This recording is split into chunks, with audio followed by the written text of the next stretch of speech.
दक्षिण भारत में बीजेपी के दो चर्चित युवा नेताओं पर अचानक से राजनीतिक हमले तेज हो गए हैं। इन पर ये अटैक क्यों किए जा रहे हैं, इसके पीछे की क्या कहानी है, ये हम आपको वीडियो में बताएंगे। के अन्नामलाई, तमिलनाडु की कांग्रेस समर्थित सरकार ने सिंघम के नाम से चर्चित बीजेपी प्रदेश अध्यक्ष के अन्नामलाई के ऊपर भ्रष्टाचार के आरोप लगाने चाहे, सिर्फ इसलिए क्योंकि अन्नामलाई के नेतृत्व में बीजेपी मजबूती से तमिलनाडु में अपने पैर जमा रही है। लेकिन इस आरोप के जवाब में अन्नामलाई ने ऐसा जवाब दिया कि तमिलनाडु सरकार की बोलती बंद हो गई। अन्नामलाई ने कहा, मैं अपने जीवन भर के आयकर बिल समेत सारे बैंक अकाउंट की डिटेल्स, पूरी संपत्ति की डिटेल्स दूंगा। अगर डीएमके कांग्रेस मिलकर मेरी कोई और संपत्ति खोज ले तो वो पूरी सरकार ले ले। डीएमके पार्टी के नेता क्या ऐसा कर पाएंगे? ऐसा सिर्फ वो करने की हिम्मत कर सकता है जो साफ हो। अब कर्नाटक में मई तक चुनाव होने की संभावना है, तो 10 जनपद के दरबारी और भारत विरोधी गैंग मिलकर तेजस्वी सूर्या के पीछे पड़ गए हैं। तेजस्वी सूर्या पर हमलावर क्यों? कर्नाटक में इन लोगों के पास कोई ऐसा चेहरा नहीं बचा है जिसके दम पर ये चुनाव लड़ सके। तेजस्वी पर इसलिए हमला कर रहे हैं ताकि असफल शहजादी प्रियंका गांधी को कर्नाटक में चेहरा बनाया जा सके। कर्नाटक में औरतों को ताड़ने वाले इनके नेता सिद्धारमैया और नशेड़ी भ्रष्टाचार के आरोपी डीके शिवकुमार पर कर्नाटक की जनता बिल्कुल भरोसा नहीं करती है। इसलिए महीने भर पहले हुए एक मामले को लेकर ये पूरा गुट तेजस्वी सूर्या के पीछे इसलिए पड़ गया ताकि आने वाले विधानसभा चुनाव में इसका फायदा उठा सके।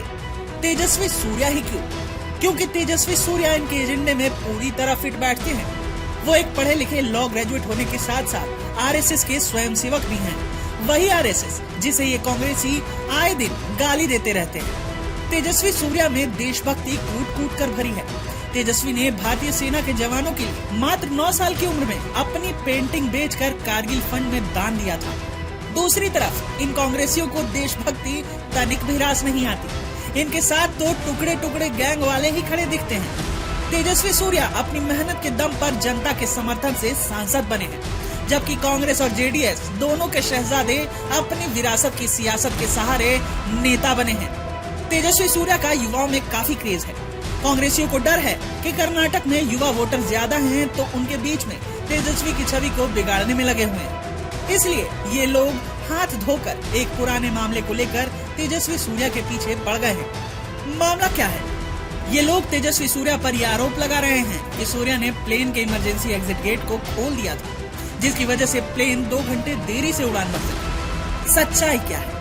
सच्चाई ये है कि तेजस्वी सूर्या जिस प्लेन में सफर कर रहे थे, उस प्लेन का मॉडल है ATR-72। उस प्लेन के इमरजेंसी एग्जिट गेट को इतनी आसानी से नहीं खोला जा सकता। तेजस्वी सूर्या इमरजेंसी एग्जिट के सामने की सीट पर बैठे थे। उनका हाथ जब इसके इमरजेंसी गेट पर लगा तो उन्हें एहसास हुआ कि गेट सही से बंद नहीं है, वो हिल रहा है। इसलिए उन्होंने एक जागरूक नागरिक की तरह तुरंत इसकी सूचना एयर होस्टेस को दे दी। जैसे ही क्रू मेंबर्स को इसकी जानकारी हुई, उन्होंने तुरंत प्लेन को खाली कराया। इस वजह से ये प्लेन 2 घंटे की देरी से उड़ान भर पाई। लेकिन इस पूरे मामले में तड़का लगाने के लिए तथाकथित बुद्धिजीवी गैंग, दरबारी पत्रकार, इनका पूरा इकोसिस्टम और विभिन्न पार्टियों के नेता भी कूद चुके हैं और तेजस्वी सूर्या के खिलाफ माहौल बनाने में मदद करना शुरू कर दिया है। राई का पहाड़ कैसे बनाया जाता है, वो हमने हाल ही में गंगा विलास क्रूज के ऊपर इनके द्वारा फैलाई गई अफवाहों में भी देखा। सोचिए, कर्नाटक में बीजेपी की सरकार ने इतना बढ़िया काम किया है कि इन लोगों को कोई मुद्दा ही नहीं मिल रहा सरकार पर हमला करने का। इसलिए ये लोग महीने भर पुराने इस छोटे से मुद्दे को तिल का ताड़ बना रहे हैं। पर ये पब्लिक है और ये सब जानती है, वो इनके झांसों में नहीं आने वाली।